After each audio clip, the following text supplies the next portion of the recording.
Alors bonjour Aldo, le carillon pour toi, que Alors, représente-t-il? pour moi, le carillon, d'abord, c'est un instrument de musique. Voilà, il y a pas de, c'est un instrument, on va dire, qu'on peut entendre, que tout le monde entend. C'est une chance quand même, une chance pour tout le monde. Donc c'est pour ça que pour cet instrument-là, en fait, on s'amuse avec cet instrument. Enfin, moi, je prends du plaisir parce qu'aussi bien on peut jouer du classique, on peut avec des transcriptions, des pièces de carillon aussi, pour carillon, qui ont été vraiment écrites pour le carillon. On peut penser à Géo Clément.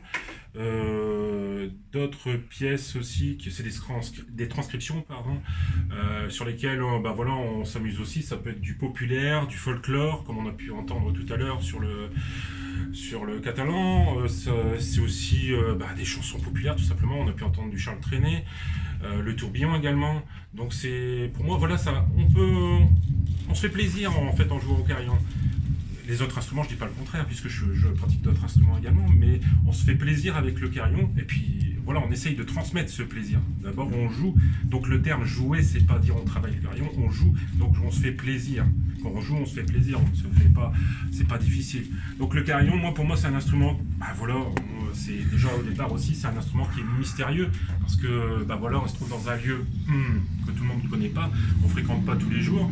Ça, c'est aussi la part de mystère et qui est agréable. Donc, on a une chance énorme. Enfin, je pense qu'à Bourbourg, on a une chance énorme, c'est d'avoir ce patrimoine.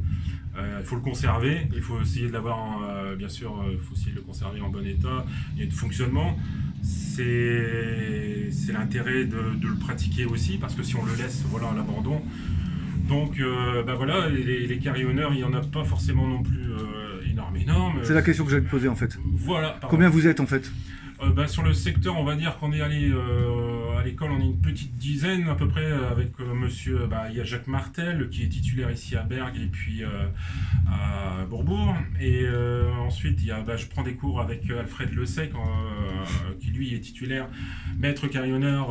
Je sais qu'il aime pas ce terme-là. Donc, qui est titulaire sur Dunkerque, Capelle-la-Grande et Onscott, qui sont des carillons aussi également formidables. C'est toujours agréable. Et puis, le carillon aussi, c'est un instrument particulier. Celui à Bourbourg, il est comme il est. Celui à Anscott, voilà, on se fait plaisir. Et à chaque instrument, il faut aussi s'adapter, mais on se fait plaisir à jouer et à se découvrir aussi de nouvelles pièces. C'est ça qui est agréable. On l'entend d'une façon, à un autre endroit, on l'entend d'une autre façon. Ça, c'est vraiment génial. Ça prend du temps parce que quand même il faut monter dans les carillons tous les jours. Il y a quand même, comme ici, il y a 177 marches. C'est comme... Oui, oui, ça fait mon sport. Hein. Voilà, il faut. Non, ça prend. Oui, alors ça prend du temps. Alors en apprentissage, on va dire, c'est là où on apprend quand même tout doucement. Il vaut mieux avoir des bases en piano ou en orgue, ce qui était le cas pour moi au niveau de l'orgue. Donc comme ça, on adapte plus vite le pédalier. Et on progresse aussi un petit peu plus vite. Bon, c'est sûr qu'il y a des échelons, il y a des paliers. À un moment donné, il faut commencer vraiment à bien travailler. C'est sûr, ça prend du temps. Je veux dire, en travaillant 2-3 heures par semaine, c'est très bien. On vient pas ici pour travailler, on vient ici pour jouer, parce que si on devait apprendre sur ce carillon-là, je pense que les Bourbourgeois ne seraient vraiment pas contents. Et je me mets à leur place, moi également.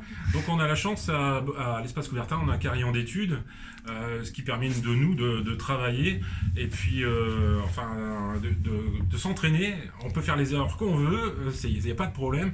Bon, c'est Claude qui fait des fois peut-être la tête, je sais pas. Un petit coucou à Claude en même temps. Mais voilà, il faut passer par l'apprentissage. Et ensuite, hop, on peut monter directement sur le carillon et puis on essaye.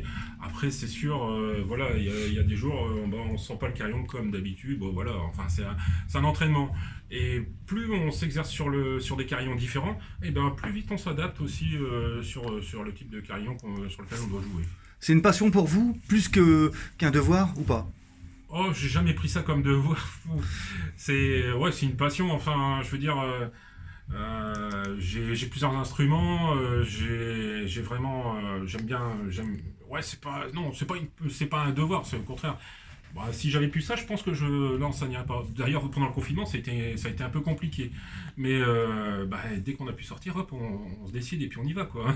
D'accord. Le mot de la fin?